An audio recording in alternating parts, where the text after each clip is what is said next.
Welcome to the Free Game Don D podcast, life, family, and business. Yeah, listen, man. Today I have a treat on the podcast. Again, I love Dr. Shine. So we have Dr. Jessica Shine. And guys, listen, man, this is a real doctor. This is not Dr. Cheyenne. She has a dissertation. She has a doctorate degree. She's good. Okay. So this is a real doctor.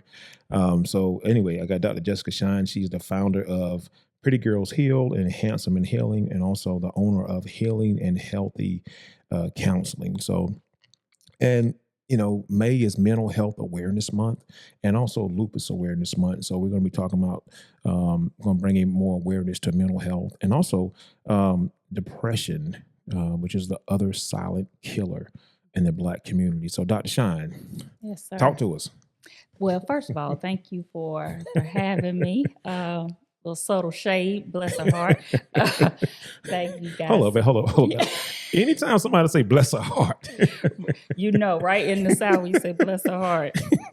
I mean, side-eyeing it a little bit. That means she tried. She tried. I don't know what she tried, but she tried.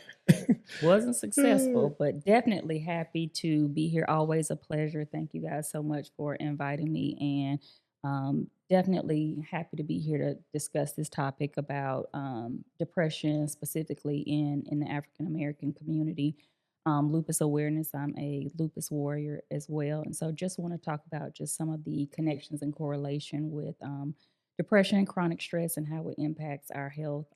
Not saying it's a direct link to lupus, but chronic stress has been definitely researched, and there has shown that there's a link of how it affects us physiologically. So, Well, we're going to get right into it. So let me ask you this. Why do you think depression is often overlooked in the Black community? I think it's overlooked in the Black community for a couple of reasons. I'm just going to be honest, we're still battling with the stigma of mental health in the African American community. I think we've progressed for sure, and I want to give us credit for that, but we have a long way to go. I think that's one part of it. Another part of it is hold up, Doc. yeah, Like you said, battling with the stigma. So let's make sure we break this all the way down. What is the stigma? The stigma has been with seeking help. There's some unpacking to do. Right. Listen, it's some unpacking to do. So the stigma is culturally, it's been just this old sort of saying, if you go and seek mental health, you must be crazy, terminology like that. Something is wrong with you if you're going to seek help. There's been the other part where we're talking about religion, where you just pray about it. And we can, two things can be true. We can pray about it. We can also seek therapy, but there's been this, religious undertone that's all you need to do is just pray. And so there has been, a resistance to seek therapy because of that religious part of it. I think another part of it is a lack of awareness regarding like what therapy is, mental health, seeking help, even incorporating medications and people being resistant to medication. I'm not going to take something that makes me crazy versus understanding how it could be supportive, an added layer of support should you need it. Some of us need it, some of us don't. I think the other part that goes way, way back is there's this mistrust, cultural mistrust with seeking help. That can go way back, and I sort of spoke to that the last time I was here about just how African Americans were treated and are still treated in the medical community. And so we're resistant to go seek help because we don't trust who we're going to seek help from. And so I think those are all sort of contributors to why we don't seek help in the African American community. But I do believe we're working to normalize that, but we got a ways to go. Wow. Listen, when you brought up, you said religion, I said, oh my God, because I can't tell you how many conversations that I've had. I got family members, like they believe that, oh, I'm just going to pray to God. You need help, bro. Right. You need help, sis. Absolutely. And it's okay. Because you talk about the stigma first. So basically you feel like if you need help, then there's like you say, you're not crazy. There's nothing wrong with you. It's okay. I mean, but there's something wrong, but you're not crazy. Mhm. You know what I'm saying? So if you had a physical health situation, you would not just Exactly. pray about it. You would go Right. to the doctor. So I Right. think we're like not even realizing how important mental health is. So Mhm. you're minimizing your mental health, but if physically, if you had a problem, you would go get the help. Yeah. But anyway, yeah. No, no, I mean, you and just for a second, because you made me think of just how disconnected that thought process is by us just culturally of if you had a physical problem, you would go seek help. But a lot of times people don't even understand a lot of our physiological problems come from what is happening mentally. You Mm. can think yourself sick. That is true. You can think yourself into an accelerated heart rate, a headache, gastrointestinal issues. That stuff is linked to stress. That is mental. Stuff is mental. So people don't give enough credit to the brain. The brain has the ability to make you think up something, and your body will physiologically respond to it. I mean, think about a panic attack. Mm. That's from a perceived threat. It could not even Mm. be anything threatening actually happening. It's you thought it up, right? Wow. That's what you're perceiving, what you're thinking is about to happen, and not saying that what you're thinking about is not, something super realistic, something that you would be normally stressed out about. That's not saying any of it's not dismissing that at all, but it's a perceived threat. It's not even something oftentimes that is happening to you right in that moment. It's you feeling like you don't have the capability of whatever it is that's threatening you. You thought up a panic attack. People go to the hospital thinking they're having a heart attack. Oftentimes it's a panic attack. Wow. Yeah, and I'm someone that I had an anxiety issue. I Mhm. don't know, maybe 10, 15 years ago. Yeah. And I did get put on medication. Mhm. It's just a perceived threat. I mean, I remember one time I was at the barber shop getting my hair cut, and my barber laid me back to shave up under my neck. I Mhm. thought I was something. I started to have a little Right. anxiety. I said, "You got to stop." Mhm. I had to get myself under control, and Absolutely. I did take meds for a little bit, and I Mhm. don't have that issue anymore. But it was a real thing. I mean, so it just anxiety. So, Yep. but You can't wow, tell a person in that moment that that's you're okay, just keep going. I mean, you right, probably would have been swinging at your barber. for People are like, sure. "No, just keep you all right." Like, you was Yeah, like, "No, no, no, no. I uh, gotta get I yeah, gotta feel safe. for I gotta sure. make myself feel safe right now in this moment." Wow, You will fight a person for sure. Yeah, yeah, yeah, yeah, with yeah. that. No Yeah. doubt. Let's see. The strong black woman and the strong black man survival mentalities. Mm. So what's that all about? Oh, man, I think it works for us and then it works against us, if I'm being honest. I think it's a thread that is embedded, I think, in us culturally. I think we I'm gonna say I think we used to. I know it's still there, it's residue still there, but I think we used to wear that proudly. I think a lot of us still wear it proudly Mm. of that strength because it spoke to the resilience and the grit and you can do the hard. And when you take great pride in that, it's hard to find value in like rest and peace. If you're chronically always doing the hard, rest feels weak. Um, Mhm. and and so we wear that, we worn that as a badge of honor. I mean, think about even terminology that we use of like, I'm grinding. Like, I don't want to Right. be grinding. Me neither.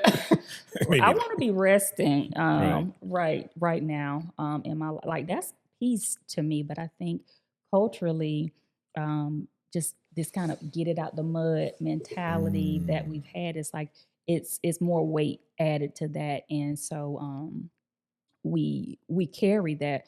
I do think in addition or kind of within the culture is the family systems too that we grow up in.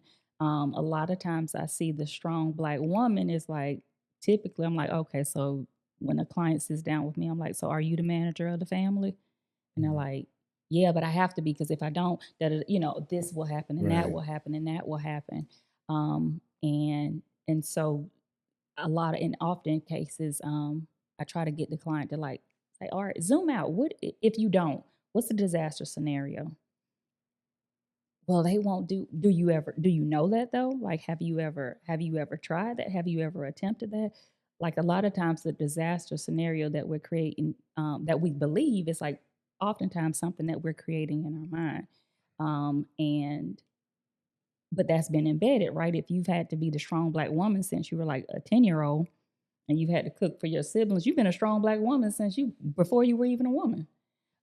And I think with the strong Black man is there I don't think often in family systems as often as I would like for it to be, or I think what we deserve in our communities is allowing two things to be true of like strength, but also like having emotional expressions and feeling. Like oftentimes, that's what I've seen with Black men is not having the space to be seen, heard, or have feelings that don't reflect feelings of like strength.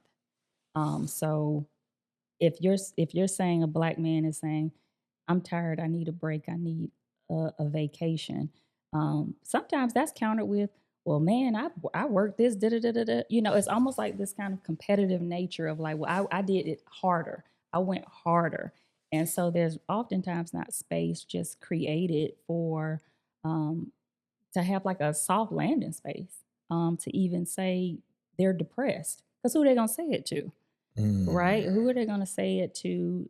Who's creating that space? Because there's just dependency for them to always exhibit strength, to never falter, to never have emotions that are anything less than them being in leadership or making something happen.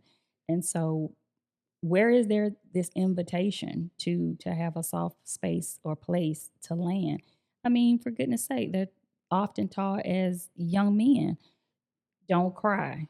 Um, buck up. That's just what it comes with. That's life, which is true. I mean, we're gonna face adversity, but there also has to be space for like your mental health and well being too. It also has to be space to say like, this is not something that I want to do anymore. I want to pivot. I feel sad about this. Like it's always like get over it. Mhm. It's just oftentimes that's not really talked about or taught. And so you get a man that feels like a failure when they're having like real and raw emotions in response to traumatic things or life transitions happening, because they feel like they're failing because here they are feeling versus like being resilient and getting through it and pushing through it. And so oftentimes that makes the man feel like they're a failure because they're sort of failing at feeling like normal humans. Failing at feeling Hmm. like normal humans. That's a word. But no, when you were talking, because of course, me being a man, I've had Right.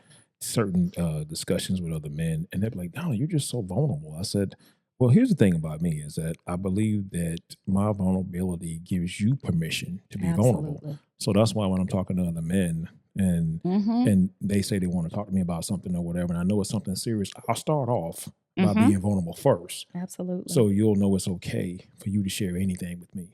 And I don't Absolutely. think a lot of men have those kind of relationships. They have probably other toxic masculinity type relationships, Mhm. and where you feel like you have to behave a certain type of way. Absolutely. Some of the things that you touched on, man, even stuff like, "Oh, I'm a real one." Are you? I mean, like, come on, Mhm. man. Like, what does it mean to be a real one? Mhm. So what does it mean to be this? What does it mean to be that? We get boxed into these things, and it's really unhealthy, man. So I love you touching on all of that, man. No, absolutely. And you made me think of something too where um with with men there is this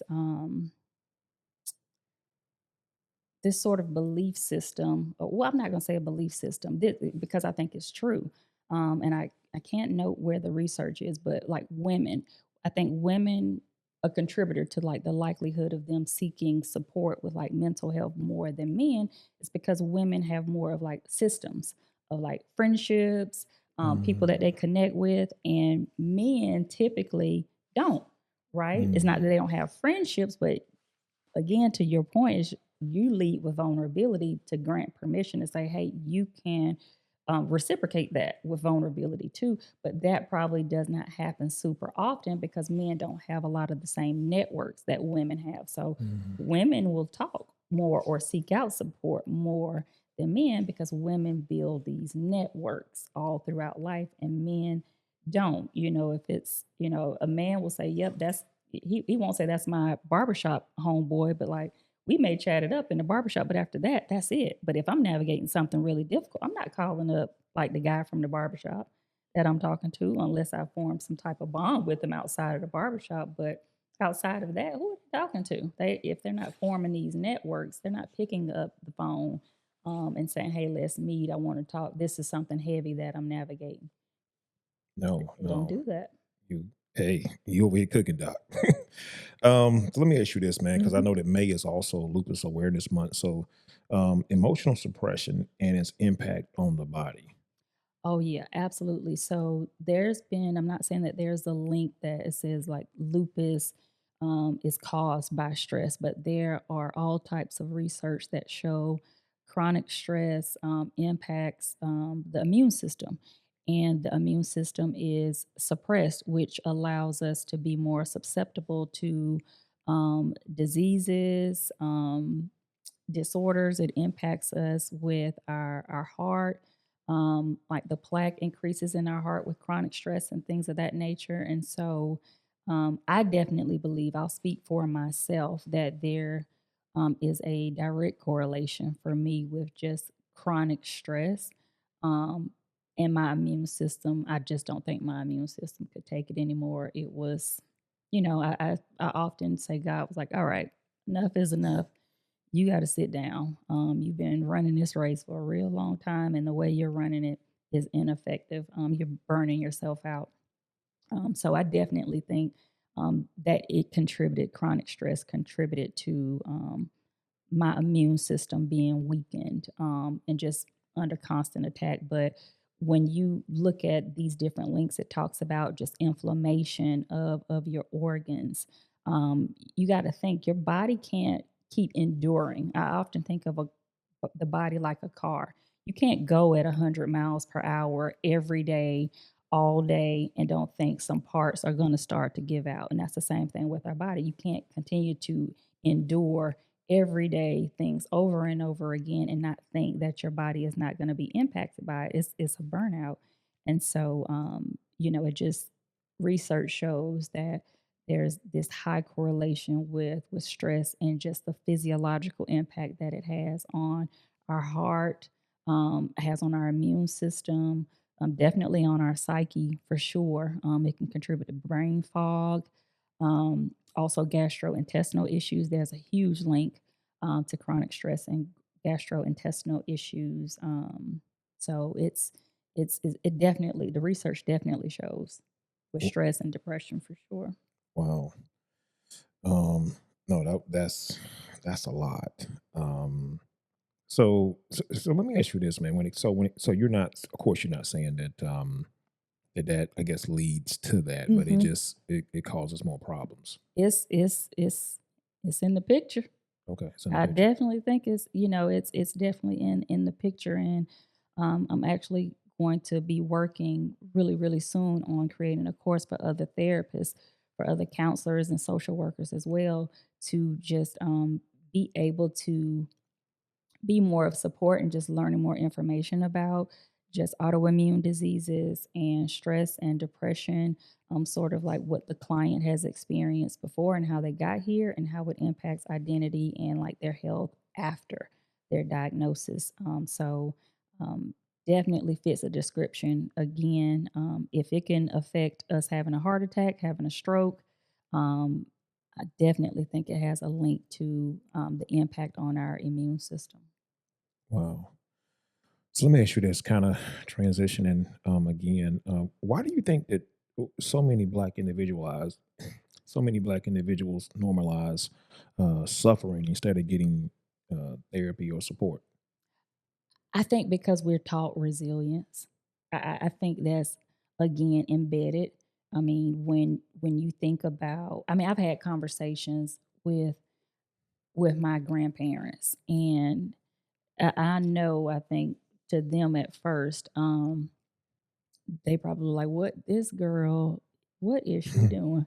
Uh, they would tell me, and I'm like, "No, I don't wanna do that anymore. This is where I feel like I'm connected to it." They were Mhm. like, "I did this for 30 something years and every day was hard." Okay, I don't have to do the hard. I don't have to deal with people being disrespectful to me. But like I think it's a generational thing and I think it's a cultural thing. And they would say that. They would say those exact things to me is just, until they were like, okay, this girl is gonna do what she wants to do and she gonna make it work with whatever she does. So then they started to trust my decision making. But at first it was just like we did this and we retired after 33 years and that's what you do. And it's this like resilience piece of like, okay, that's Mm. what y'all did, but did you want to do that for 30 something years? And it was hard these days. I get it. I'm not trying to go an easy way out, but I think this resilience piece of like this encouragement to do the hard is a very loud and overarching theme culturally for us. And I think we almost expect it, I think, is like it's gonna be hard for us. We're told we have to work 10 times harder. We're told these things, which is Mhm. true. These things Mhm. are very, Right. very true for us culturally. Like you gotta be 10 times better than this other race, and you gotta do this to be seen, and you gotta do, I mean, we're told it's from the jump. It's already gonna be hard. Day one, you got here on earth, know that it's gonna be hard for you. And so it's an expectation. Yeah, let me I gotta pick you. You over here cooking as always. But you talked about resilience, and I think that that's something that bothers me to some degree because, like, Hmm. so if you need treatment or therapy, we're taught that not getting help Hmm. and just I can be thugging it out. Yep. that you a real one, or saying like you're being resilient. Hmm. Look at me, I had all kind of things happen to me. This could be grandma and big mama telling you this kind of stuff, and I'm still I turned out fine. But did you really? I mean, I love you, big Exactly. mama, I'm just saying. What I'm Exactly. saying? And so I just think that the way we define resilience, Yep. it probably needs to be I agree. redefined. Yep. No, I agree 100%. I didn't want to cut you off. No, I agree 1000% because I do think we need to redefine what resilience looks like. And I think that's up to us how we redefine it for the connections that we make, especially if like we're working, like if we're creating families or the families that we're in, we have to work to redefine what that looks like because resilience to me does not look like I Mm-mm. have to endure. And it's like this Right. endurance piece too. Like that's what I Mm. should have said also is I think with us, it is resilience on top of like enduring. And that feels very much like generational of like, well, you have to go through that. No, I don't. I don't have to Right. go through it that way. Like Yeah, for my sure. adversity can look very different from like your adversity. We're gonna face it because we're gonna deal with racial discrimination that we just are. We were born into that. That's the world we live in. But I don't have to endure it the way that you endured it. Yeah, because I know our initial discussion was about depression and how it's the silent killer in the Mm-hmm. black community. So, like, if I'm dealing with depression, this notion that I just need to just get over it, because I've heard Yeah. that kind of stuff before in Mm-hmm. our community. Get over it, just deal with it, things of this nature. I think it's more resilient for me to go through the process of healing mentally. To me, Absolutely. that's real resilience. Yep. I don't look at you as being resilient if you need help mentally and you don't get it. Absolutely. I don't look at that as resilience. I mean, I look at that as somewhat you may be, you could be ignorant, maybe you just don't know. I Mhm, don't know, mhm. what I'm saying? It could even be a cowardice situation. But I think resilience is actually going through the process to get help, which is a lengthy process. Trusting someone else. It Mhm, takes a level of courage, mhm. and of course, there's confidentiality, so no one's gonna talk about what you shared. But I Right, mean, like to me, that's resilience. There's nothing that I get more excited about than telling people that I've done things in my past and I went through therapy to help me deal with those things. right. Right. And so to me, that's resilience. But Absolutely. I don't know. No, So I mean, you're spot on. You are spot on with that. That is and that's real resilience redefined for you, right? okay. You know what I mean? And so now that's in your family thread of like, this is what resilience looks like too. Like you have two remarkable experiences of like what the hard looked like when you didn't have the tools and didn't have the support. And now you're like, with the support, look how resilient I am with like, and being allowing myself to be like successful, you know? So like that's resilience redefined. And we need that. We need that in our community because you don't have to do like the hard all the time. You don't. You know, you can, there's value in rest, there's value in peace, there's value in the slow versus like the sense of urgency that we often feel. So, and not even, I mean, when you talk about like big mama, shoot, it could be mama, it could be brother. You know Facts. what I mean?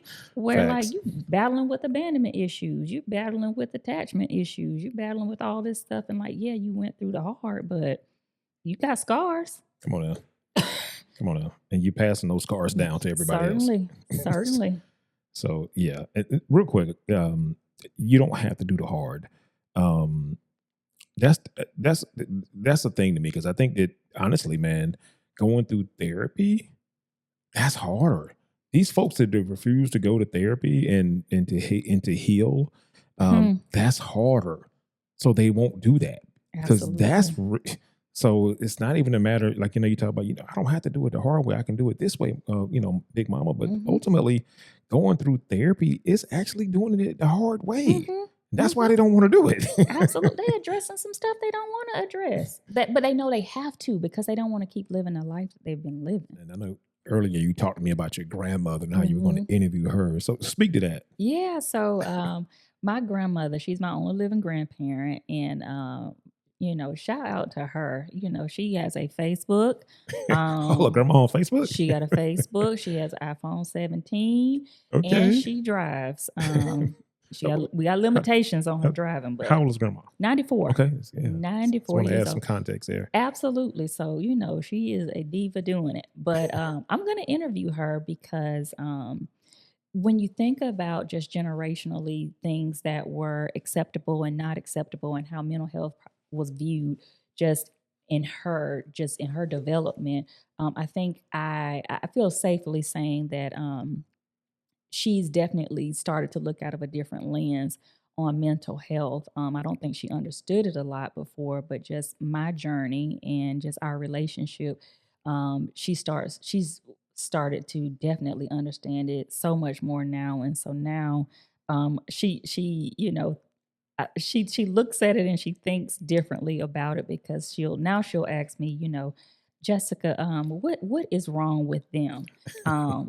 It is something. I don't know what it is, but can you just tell me what you would say about about them? And I'm like, well, Grandma, I agree. Something is something is something, but I don't know yet, Grandma. She said, well, they just shouldn't be that way. And I'm like, yeah, I got you, girl. But I'm gonna do an interview with her just to I want to just hear her story and just her thoughts and her pretty girl heal story and things of that nature. So I think it'll be really really dope to interview her and her thoughts about just me and mental health and what that means to her now. You know, just as I've evolved and she's been there to watch every part of the journey. Yeah, because Yeah, you talking about your grandmother. You talking about someone that was probably born in 1932, 1930s. 1932. You didn't have time for no damn therapy. No, So mm-mm. if you don't feel something, then look, man, I'm out here. You know, what I'm saying I'm dealing with Listen, a lot of things here. absolute all Oh types of things man, that you can't even talk about because we haven't even gotten right, to like the family system part of like things you've experienced that you just don't say that right. because that was a generation too. You don't talk about that. For sure. But You even mm-hmm. Jessica, just think about it. Even if there was a point in time that we're talking about African Americans. If you dealt Yes, with certain stuff, I mean, you said something, there could be some repercussions. absolutely. This is even helping me kind of process some stuff as to why the older generation doesn't like to talk about certain things Mm-hmm. because it was conditioned to them. Mm-hmm. Something could happen to you for Absolutely. talking about certain things. I mean, I know we've evolved beyond that now, but still, the mentality is still there. Yeah, Absolutely. man. Absolutely. I think about my, I wasn't born yet, but how my mom described like my maternal grandmother, because I was talking about my paternal grandmother, but how my mom talked about my maternal grandmother's response to my uncle drowning.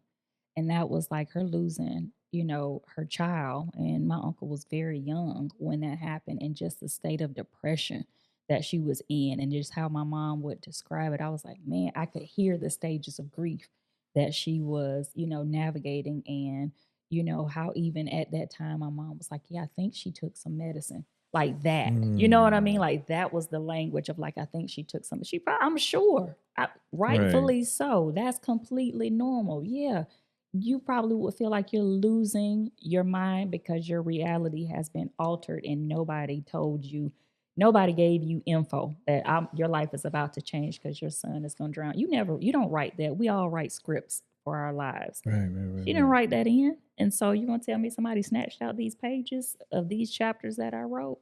Life changing. And so that was something that she had to navigate. But by the time I came along, of course, I'm sure she still grieved my uncle, that's her child. But by the time I came along, that was something she had already navigated. But thank God, even back then, I don't think she had a choice to not go to Mm, the doctor because of how, bad she was suffering with depression. And she had to be medicated just just to be functioning. wow. Yeah. Let me ask you this too. Because it seemed like sometimes, as I remember thinking, even with my big mama, someone Hmm. was in the back room and they just, they didn't tell us the person had a mental health situation. he Yes. just he just kind of stayed in that certain room. You Yep. know what I'm saying? And so, but depression presenting itself as anger, burnout, overworking, or physical symptoms, what's that all about when it comes to our community? With our community, and before I even say about our community, I think depression has sort of this description that it'll look like sadness, like immediately, like, oh, you must be depressed. And when you just shared just some of those symptoms, those are the things we don't look for, but those are actually things that are often presented as symptoms, but they're not labeled as depression. They're like, Mm, something wrong with him. He just right, mad all the time. He probably mad all the time about something that's going on. Have right. you stopped to pause to say what's going on with that person? Why are they irritable? Why are they overworking? Why are they overfunctioning?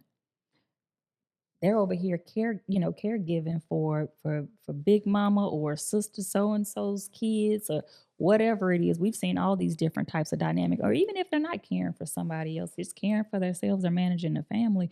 We don't think irritability, we don't think isolation, we don't think withdrawal immediately means depression. Oftentimes we look for sadness because think about things that we've seen in the media, and you'll see that person dancing. You'll see that person very happy. You've seen comedians of like, man, they were Mhm. just so joyful because I don't somehow, some way we link it with you have to represent sadness, Mm, hopelessness. Like that has to be the look that you have all the time presenting in order for depression to be like, oh, that's the connection. That's what's happening with them. And I think it's important to, that you shared that because depression has a different face. Depression has different faces. yeah, it's funny because I just we've had somebody that we know, Mhm. and they constantly need validation, Mhm. and I link it to depression, Mhm. because no matter how much you Mhm. validate this person, you can never validate them enough for them to feel validated, Sure. and it's like 24/7. They need attention, Mm. um, all over Mm. social media, just in Mhm. person. They just gotta be look at me, and so they Mhm. don't look sad, Mhm. but you can tell that there's some mental illness there, Absolutely. just because of the way they behave. They constantly need attention, and so I kind of feel bad for the person to some degree because I'm just like, I don't think that they realize it, or maybe they're Sure. running from it, but that's some mental health, concern there. Absolutely. So you're right; it doesn't always look like sad. Mhm. This person, I mean, they just got to be the center of attention all the time. So I Mhm. noticed it years ago, like, okay, there's something going on here, Mhm. and so me and my wife have talked about it. So, she's got a minor in psychology. So Yeah. we kind of picked up on certain things. And we was like, there's something going Absolutely. on here with this person. They just constantly have to be the center of attention all the time. Mm-hmm. So you're right. It's not always, sad. It's other stuff. Yeah, So, especially in males, it's not going to necessarily come out as sadness. It's going to come out as anger, hostility, irritability. It's going to take on other faces. now this is what about females? So females can the attention seeking stuff be Absolutely, absolutely, oh, absolutely, constant validation? absolutely. Because now we're tapping into your self worth. Right Mm, now, we could be tapping into like self esteem because I'm not going to say this as like a just general landing statement, but typically confident people, if they're posting something, come they're on posting now. it because they want to share it. They don't Right. care if they get 10 For sure. likes. They don't care if they get one like. They didn't Right. post it for the likes. They posted it because I think this is something that I wanted to Come share. on now.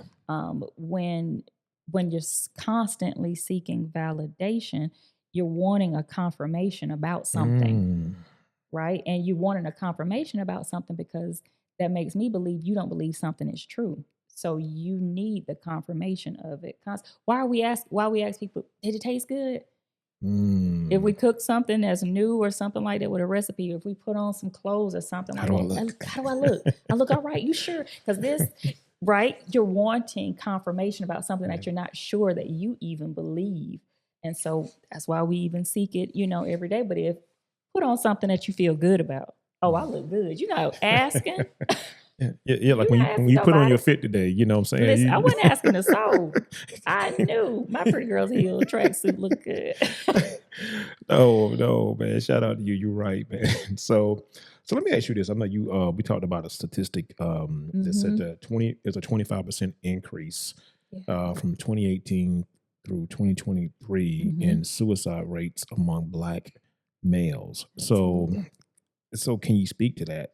Yeah, absolutely. So I started to recognize that there was this increase in African American males committing suicide, and so just following up with that data, I went even further to see just sort of kind of where that demographic and stats show just between the ages of 15 to 34 is where there's been an increase in suicide rates, and that's a link to depression. But I think it also, when you look at the age range, that age demographic, those are some pivotal years.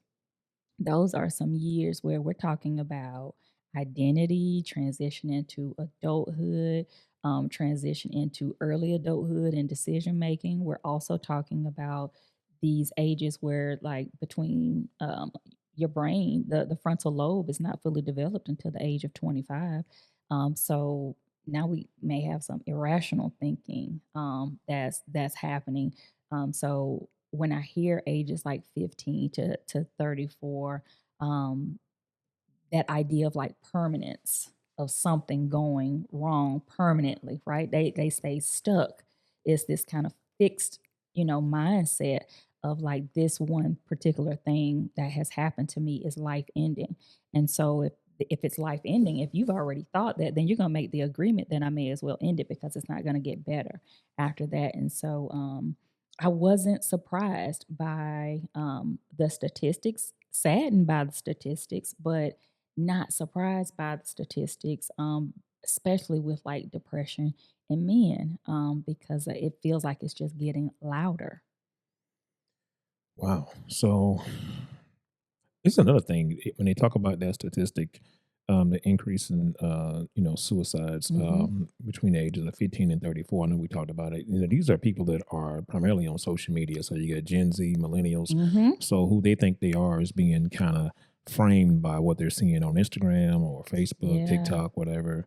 And you're right. I mean, and social media, man, I couldn't imagine being a young Oh person my or being a gosh. Gen Z person on social media. I can't do it. I mean, that would probably be a lot to deal with. Absolutely. Because it's this whole idea, I go back again to like permanence. Think of social media wasn't a thing when we were in high school, Right. right? So if something happened on Monday, I mean, okay, it's going to circulate around the school. By Wednesday, somebody else's stuff has come up. There's no Right. footprint, Right. but there's no digital footprint. for Right. anybody to keep hounding you about this thing. People gonna forget. Some people are gonna remember, and they may. Well, who cares? There's nothing to recall that. Now you have this whole like that's one part of it, and then you have this other part of like social media with like influence and people feeling like they're behind and compare. I always say comparison is the thief of joy, and all this comparison to things that are actually not even real. And now we like AI has entered the chat, so that Mm. adds another possibly another layer to it. But there's all this sort of like comparison, and I often hear just in therapy sessions of feeling like behind, and it is with those ages, those pivotal ages of like 21 to like the 35-year-old client because they saw, their friend is getting engaged or their friend has this job or their friend is on this trip or they just got an apartment. And these people could be in Home Depot taking a picture in front of some cabinets. We've seen people, just be fraudulent. But in Mhm. your mind, you're comparing yourself, you're speeding yourself Yeah. up in comparison to Yeah. what someone else is presenting. And people always present what they want you to see on Right. social media. They're not presenting to you like the difficult times Right. that it took, like I'm saving, I cut out. You know what I mean? People that really are like your friends that may have purchased them a home. You're not seeing that they had to create a budget. For sure. You're not seeing that they had to DoorDash a couple of times to add to the budget. You're not seeing that. You're seeing them with their keys. You're seeing them with their house, but you're not seeing the back end of it. And so I definitely think social media now has sped up just this generation in just a lot of ways and a lot of reflection on self and has impacted like self-esteem and thoughts about yourself. Yeah, I know when we're talking about the increased rates in suicide amongst black men and just Mm-hmm. men in general. I mean, Mm-hmm. contributing factors. You talked a lot about depression, influences, substances, Mm-hmm. childhood adversities, and I think when you brought up influences, I mean, I just really thought about it. I was like, man, social media. That's got to be a lot because like I say, now we're dealing with AI. Mm-hmm. So you don't even know what you're looking at no more. Like you think that ain't even that person. I mean, like Right. one of my buddies, man, he's got a shout out to Zori, man. I choose life, man. Good friend of mine. Yeah. He did a whole AI.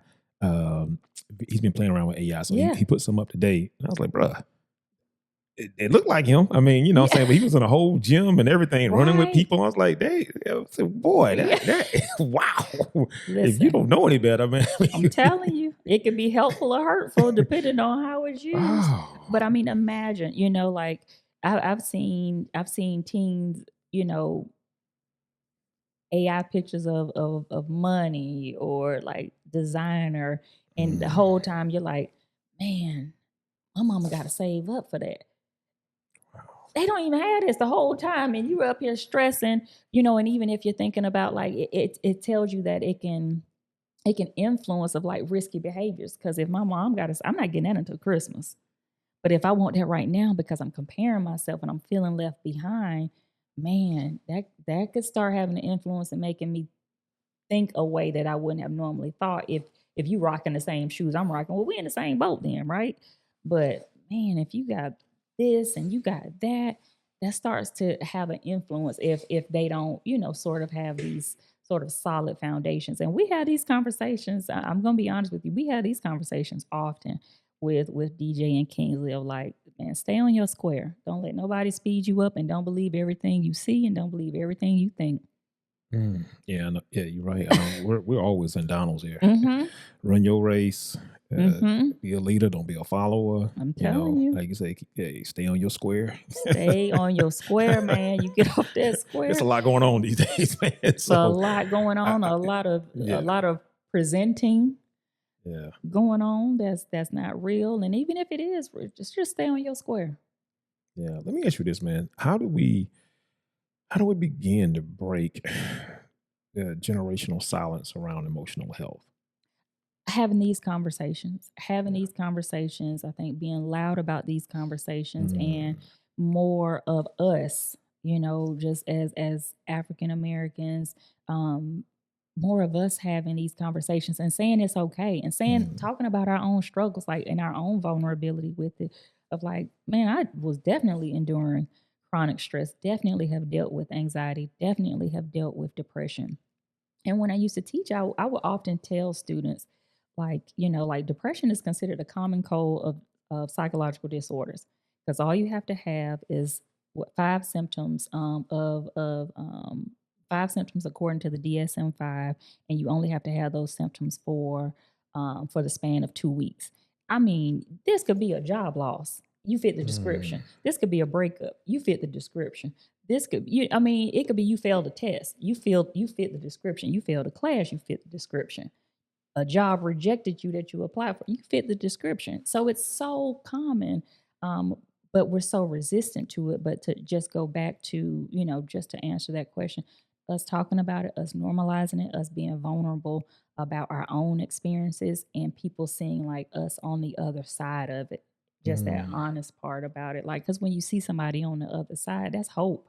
That's an installation mm, of hope, when you see somebody on the other side and say, that helps with that redefining that resilience piece of like, yeah, this was a struggle, but man, I had my support. I went to my therapist and we worked through some things. They gave me some tools, man. And man, I'm just so grateful for that. And look at, now they can look at me flourishing with humility, not in, you know what I mean? Like this for sure. humbleness of Right. like not trying to brag about it, but this is the thing that I needed to help me flourish, because this was the spot that was holding me down. And a lot of times people got stuff, they're holding stuff they've kept for years and kept them in bondage. And when they release that thing, man, that opens them up to even want to embark on friendships, building networks, being able to have a healthy relationship, because now they're not dealing with shame and guilt and all these things. It opens up so much more for that person to be able to flourish in life versus feeling like they need to hide behind some of their own experiences. This is what an interview with a real doctor sounds like. So shout out to Dr. Shine. No, Ooh. man, because you said a lot. Being loud about these conversations. And I like how you talked about like showing people what the other side looks like. Mhm. Because I think most people, if you just follow, even me and my Yeah. wife, you follow us on social media. Oh man, this is a beautiful, bruh. My wife has been in therapy since she was young. Yep. I've been That's in beautiful. therapy since my late 20s, Mhm. dealing with things. I think I told you the last time we talked. Yeah. I even had to go to therapy to deal with success. Absolutely. Imposter It- syndrome is Imposter real. syndrome, Mhm. being black and being Yep. perceived as successful, Yep. what I'm saying, by other people or whatever. Like, how do you, because the way they measure success is, different Oh from the way I yeah. measure it. But either Mhm. way, how do you deal with, being quote unquote successful? Yeah. And so people, like I say, they only see the end results, but the process, Mhm. and I'm quick to talk about the process. Now people don't want to hear it. It's not as sexy. Right, But so right. people Yeah. just want to see the sexy stuff. But Mhm. like Yep, there's a whole process, there's a whole struggle here now. for You sure. know what I'm saying? So it's a whole struggle to Michael, it's a whole struggle to me, it's a Yep. whole struggle to Dr. Shine. It's Yes. a lot of struggles here. For sure. But I think it is important for people to know that there is another side, but you are gonna have to do the work. So, and Mhm. it is hard. Yep. It's hard to talk to someone. I mean, I've done it virtually and I've done it in person when it Mhm. comes to therapy, and they've both been great. I mean, Mhm. but it was hard work, kind of sorting through some of the trauma and releasing the trauma. Mhm. This is what it looks like when you release trauma and stop giving trauma power over you. Mhm. And all of a sudden, you can just Oh open my yourself up to gosh. possibilities of just the possibilities are endless once you take off these Yes. shackles of trauma. So, Mhm. yeah. Seriously, people, I mean, people will walk out of therapy or log off of therapy feeling like a elephant has been lifted. I mean, I recall hearing that, in one session of like a elephant feels like it was lifted because you granted me permission, to speak in this way about a thing that I held shame over. And I Mm, mean, and I don't trauma and shame will keep people in bondage come on, man. for years. Yeah. And I mean, and a lot of times I find like after you're navigating through that and working through that with clients, is where we land is like, but have you forgiven yourself yet for it though? Because you're shaming yourself about something that you may not have even needed to be holding shame for. This was something that was done to you, but yet you may feel responsible for. I can't tell you how many times, and I work with a lot of clients that experience childhood trauma, and I love. I mean, it may sound, it may sound dark, but I love working with trauma, and I think I love working with trauma partly because of my own experiences, but I think I also love working with trauma because I'm real confident of like, you lock in with me, I'm locked in with you. We're gonna get to the other side, and you are going to be able to fly exactly how you want to because I am going to help support you understand where you were, what happened to you, all of these things. And so that's why I love doing that work because oftentimes I find with childhood trauma is it was a kid in there still Mm. holding responsibility as like a 5 or 6 year old for something that they wouldn't expect their 5 or 6 year old. And sometimes me just saying that they're like, oh my God, the light bulb came on. They'll say, well, yeah, this happened and that happened and things like that. And I'll say, man, you are real you're holding a lot of weight and a lot of responsibility for that. Would you expect your 5 or 6 year old to feel responsible for that? And they're like, oh my God, no. Wow. Exactly. Wow. Exactly. So why would your little 5 or 6 year old self be responsible for this decision or this thing that happened or speaking up? Why would you how do you think your 5 or 6 year old would feel? I think they would feel scared. Exactly. I think Mel Robbins in the book Let Them. Mhm. I think she made a reference to a lot of adults still operating Oh my like gosh. children. Mhm. Yeah, so I don't want to mess up the quote, but Yep. I remember reading that book some time ago, and she spoke to that. I was like, A lot of times we show up as our little selves. wow, That's our a lot of times that's that default. I mean, that for me it was like fight. That was the default. Fight. I can't see you fighting, Doctor Shine. Fight. Default, let's fight. Let's go. That was the right. That was my weapon of choice of like, no, we're gonna fight this out. This is, this injustice. This is speaking up, me being heard, right? So you recognize like your own triggers. If I feel like I'm not being heard, oh, okay, well, you don't hear me, you gonna feel me then, Okay, right? So I'm put when my you're hands on you. right, my 5 or 6 year old self couldn't be heard, she was shut Okay, down or something like that, but you gonna feel this, right? And that's that you trigger those things. And so it's like, well, I took care of her though. I worked on her.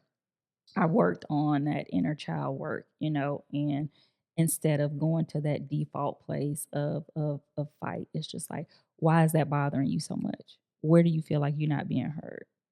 Where do you feel like you are being taken advantage of? What's happening for you in that moment? That happens after therapy. so like in our community, hypertension is known as is referred to as a silent killer. Mm-hmm. It kind of sneaks up on folks. I'm in the healthcare industry, and Mm-hmm. people don't always know that they have these concerns, and so they end up, sometimes dying because of hypertension. But you believe that depression, um, Mm-hmm. left untreated, Absolutely. is a huge silent killer of African Americans as well. So can you speak to that? Absolutely. So, I was, just doing some research and just kind of thinking about just some topics that are so relatable for like our African American community, and like hypertension is known, still very prevalent in our community about the silent killer. But I love how you put in there like untreated, which is like that's the part about depression. Untreated is a silent killer too, because we can see it in our community in the increase in the suicide rates. Like the data shows that now it's the silent killer, but it's the silent killer because we're not talking about it. We're not talking about it, and we're not seeking treatment and support for it. And it's I mean, I think that's the main thing is that it's not getting treated. And I think we got to start talking about it more, especially with I mean, hypertension it impacts African American males, impacts African American women, but where we see like the call for action for all of us, but it's a lot of like our males, our black males, and so we have to start having these conversations about it. We have to start getting treatment for it. whether that's building a network of community, whether that's like going to, you know, group therapy. It's so many initiatives that are happening now for African American men, and I'll share that with you later of how I've seen the development over the last 3 to 4 years of male-led African American groups, and they're therapists. It's like an all-male therapy group, and it's specifically for African American men, and that's because there's this push, like we want to help you. We see you. We want to help you. Let's normalize it. We need help too. We're going into a field where we can support you. There's been this real push with professional counselors, social workers, and psychologists that that are being very, very specific about our males. And I think there's a lot of pressure on our African American males. And I think those are, on top of some of the things we already addressed, some of the contributors to just this untreated depression. We know the stigma, but there's a lot of pressure that is placed on African American males. Always have been in our community, but it's getting worse. Yeah, I know when we talk about, because I asked you about some of the contributing factors, but also some of these contributing factors are some things that we may use to mask depression as well. Because I'm sitting there Mhm. thinking about you were talking about like some of the illegal substances, right? Mhm. And how some of these kids, especially you talking Mhm. about age 15 to 34, and the rise of suicides in that particular age demographic. Like some of these kids, like their brains are not even fully developed, and you Mhm. talked about how they're already altering, Mhm. you know Brain that whole chemistry. chemic. Yeah, Mhm. can you speak to that? Yeah, of course. So, again, just going back of like knowing that the brain is not the frontal lobe is not fully developed until age 25. When we're starting to see more of the youth utilizing like substances, illegal substances. They're putting things in their vapes. They're getting synthetic weed, and this stuff is even if you get a prescription pill. This is what I want you to know: any substance that is put in your body is altering your brain chemistry. It has the ability to alter your brain chemistry. So when now you're ingesting substances, you're altering brain chemistry. So, where let's say, for instance, schizophrenia may not have been just sort of hereditary in your family, it can be impacted by, it can be induced by like a drug use, right? And so with that, that's impacting, or definitely creating an increase, I think, in depression in these substances that these Hold on, kids. hold on a Yeah. second. I Mm-hmm. got to stop you there because I didn't. You just gave me something that I didn't know. So schizophrenia can be induced by drug use. Yes. Mm-hmm. Wow. Okay, go ahead. Yeah, I'm that's sorry, a Doc. no, no, no. You're fine. That's a real thing. So you have some people that would not have been predisposed to like having schizophrenia, but if they become addicted or ingested, even if they didn't become addicted, they can be altered. I know you probably can think of people that you've known, gone to school with, or something like that. That may have went off to college and somebody put something in their drink or somebody put something in their weed and now they're a completely different person for the rest of their life. Altered chemistry. This person was completely fine, wouldn't have had a psychological disorder, and now this person is a shell of themselves. That's the alteration of your brain chemistry. And so these substances are definitely having an impact on these kids, and these kids they're having more accessibility. I feel like more than ever to substances because a lot of these things are being just made up and they're being created. So you have a lot of these synthetic drugs, which means they're man-made. These synthetic drugs that they're ingesting to get high, they're huffing. They're doing all kinds of things, and so that impacts your psyche, your mental. Wow. Yeah, and and then just let the viewers know, like we're talking about a lot of this because it is Mental Health Awareness Month, Hmm. and this is a serious, serious topic. Let me ask you this: when it comes to folks who do seek help and get prescribed medication, Yeah. w- why are some, I don't know the percentages, but why are some folks that are prescribed medication refusing to take medication? I my personal thought behind it, and I'm sure it's I feel confident enough to say it's probably some data that shows that it's this resistance to take medication because that would be admitting that something is wrong. And oftentimes people don't want to admit that they need help.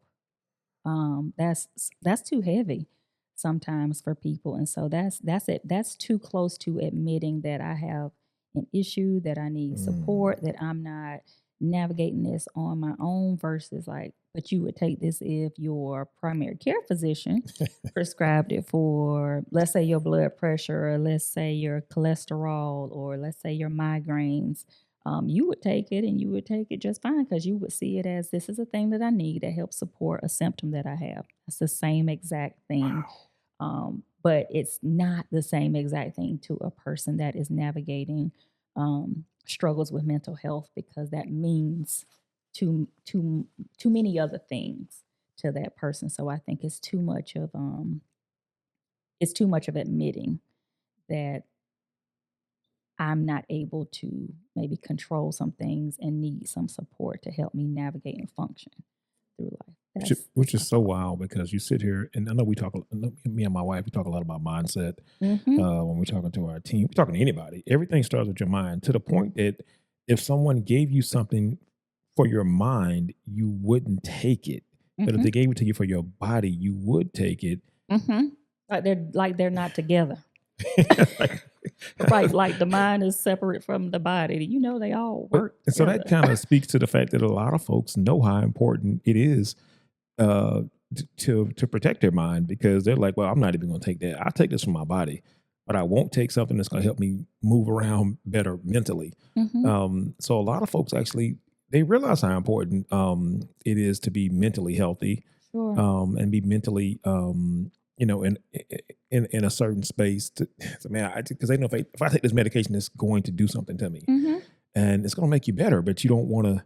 Man, that's just I think it's just to add to that, I think it's a fear element too. I think that's a huge part of it is like a fear element. Because what if I take this and it makes me feel that way? And I try to just have like really thoughtful conversations with my clients because of course I can't prescribe medication. But I do have connections with like really amazing nurse practitioners that I build relationships with and psychiatrists that I build relationships with because they're more in the business of medical management, medication management, and I'm in the business of therapy, right? So I don't, and I always tell clients, don't expect your psychiatrist to have a talk with you and some tube. That's not their business. But they will, they're really excellent in medication management. And I always say, hey, okay, let's say you try this and you don't like the way it makes you feel. There's other medications. That's why I'm here. That's why they're here. I will communicate with you. I'll give you verbiage that you may need and things like that. But like let's try it out. If you're open to it. I never try to push medication on clients that don't want it. But I definitely say, hey, it's not just one medication that they made, and sometimes that helps kind of open up things because I think it is a fear element of what if it makes me feel like I can't, and oftentimes you'll hear, I'm not in control of my own thoughts and I'm not in control of my own this or own that, I'm like, if you ever had a panic attack, you ain't in control of it anyway. right. you know so just having those conversations I think around just medication management, what it means, what that medication does. I've had conversations with clients oftentimes they'll ask me, what does this medication do, what is it for, and what is this, and and well, what are the side effects, and we'll talk about that too because I'm like, that's real, that's let's have an honest conversation about it. Some people experience it, some people don't, but if it doesn't fit, there's other things you can try. Mm, no, I like that. So, is there anything you would like to leave us with this being, Mental Health Awareness Month and Lupus Awareness Month? Yeah, definitely. So I want us as a community to allow ourselves to heal and be our best selves just holistically. And that includes our mental health. Try it out, don't think you have to go and seek support for crisis. It doesn't always have to be a crisis. It could be a life transition where you need, particular support. So talk to people that are open-minded to therapy, talk to people that have utilized therapy before and found it to be beneficial. If you're open to therapy, do consultations, do a consultation. Oftentimes they're free with therapists. See, ask them questions, tell them what you want support in. They can't share your information with anybody. They're bound by law and by their licensure. So, just try it out if you're navigating something that feels difficult, something that feels private that you don't want to share with someone else, and also keep into consideration. Oftentimes, people that are in your circle really can't help you to the full Mm. to their fullest ability because they don't specialize in this and they don't have the tools to support you properly. People do the best they can, but there's so many other levels to the support that you could receive with mental health. And so don't wait for crisis when you need support. Be open to it. Do your due diligence. Interview therapists, and most therapists I'll say are open to it. I'm always open to consultations because I want to make sure I'm a good fit for you and you're a good fit for me. And if you're not, then I'll give you referrals. And if I'm not a good fit for you, I don't take it personal. I want you to find your fit. And so just have a degree of openness. Let's start having more conversations. And let's all heal and get healthy because we have so much work to do, for ourselves, for our community. Our community, if you look around, if you listen to the news, we need to be at our greatest capacity right now and what is happening in this country. So take what you need and seek the support that you need. Dr. Shine, where can people find you? So people can find me for healing and healthy counseling at healingandhealthycounseling.com. You can find me for Pretty Girls Heal at prettygirlsheal.co. And as a therapist, a licensed, I keep saying that, a Yes, sir. licensed therapist. hmm Your sessions, are they in person or virtual? My sessions are 100% virtual. I do that because I am licensed, really licensed in different states. And so I'm able to support clients in different states. And so I like having that ability. And it also, we can talk anywhere, for you. So you could be in your car, you could be outside, at home, you could be at work, wherever you feel like it's a confidential environment, and it allows more flexibility for the both of us. So Yeah, and not to continue to be petty, but I like how you talk about licensure binds you to confidentiality. I mean, so yes, that's yes, important. So please make sure these people that you are seeking right. are licensed, and I know that the coaching word and licensure and things have been coming up, but there's some amazing coaches that I have worked in conjunction with. But those again are people that have gone through like certain credentialing. They know their limitations. They hand off clients when it starts going to a place about, just certain things with mental health. They know, their scope. And so it's a great deal of respect for coaches too. They have certain certifications and things of that nature. So just do your due diligence when you're looking for a professional, because I don't ever want it to be shade to coaches either, because there's some great coaches out there as well. Yeah, yeah, yeah. I got you. Yeah, listen, man, this is gonna conclude the episode of Free Game Don D Life, Family, and Business.